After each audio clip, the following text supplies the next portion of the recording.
ኧረ በስመ አብ ወልድ አብሮ የሚዳሰን ያለች ከጨረሽ አባሪውና ማንቺ ነው እንዴ አዳምጠኝ እኮ ላውራሽ ፈልገው ነገር አለ። እሺ ላውራ ከሱ ጋር ከጨረሽ እሺ እኔ ከሱ ጋር ጨርሻለሁ። ግን ደግሞ አንዴ ኦዲየንሶችም ድንገት ምናልባት ሲስታንስ ኖሮን ተራርቀን ነው እንጂ ወንድሜ ነው። ምንም ነገር ያልኩት ነገር በፊት የጀመረው ምናምን የሚባል ነገር ምንም የለንም አይደል?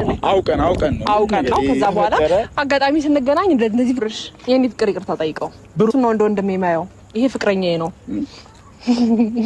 ይኸውሽ በፊት ለጠብኩብህ ይሄ ቆንጆ በቃ ይቅርታ የሆነ ነገር ተንቀሳቀሽ ረደንስለት ዘፈኑን አንተ አምጣው አፍጥ ነው እንደው ምን እናንተ ድሮ የተማርንበትን ምን አይነት ዘፈን አምጣ ቶሎ በል ብሩክ የተባረክ ሰው የታሉ በቷ አቤት ፈገግታ ፈገግ በል ኧረ ወንድሜ ፈገግ በል እንጂ ፈገግታ ኧረ ወንድሜ የታል ኧረ እኔ ፍቅር ፈገግ በል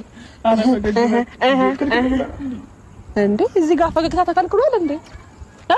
ኧረ በስ አብርሃም ኧረ ይቅር በለኝ በቃ እሺ። እኔ ቆንጆ ኧረ አስከፋው ወንድም እንዴ አብርሃም የምርህን ነው እንደዚህ የምትለው? አብሬው ነው የተማርኩት ከሱ ጋር ምንም ተከመረ ጋይስ። አብርሃም እንግዲህ ምን ትዝ እንዳለኝ ታውቃላችሁ? ከዚህ በፊት ያኔ ወደ ሸገር እንደገቡ ለመጀመሪያ ጊዜ ሩታ ከሀሰን ጋር ሆና ፕራንክ ስታደርገው እንዴት እንደተፈጨረጨረ ያዙኝ ልቀቁኝ ጥር እንዳለ ማለት ነውና ዛሬም እንግዲህ ሄርሚ ለመጀመሪያ ጊዜ ፕራንክ ስታደርገው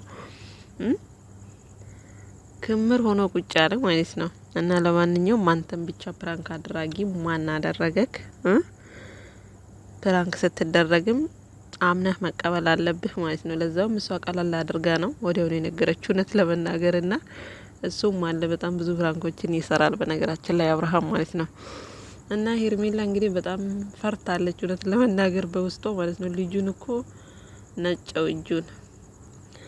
እንግዲህ ዛሬ ጋይስ ፍራንኩ ይሄን ይመስል ነበረ። ወደ ሌላ ሀገር ይዤው ሄዳለሁ ብላ ነው እሱን የጠራችሁ። ሳያጣጥሙ ደግሞ ፕራንክ አድራጊው የሄርሜላ የድሮ ጓደኛዋ አብሮ አደጓ አብሮ የተማሩ ከች በኮረኮንች ብሎ እንግዲህ አብርሃምን ልቡን አስመታው ማለት ነውና ክምር አድርጎ ቁጭ አለው።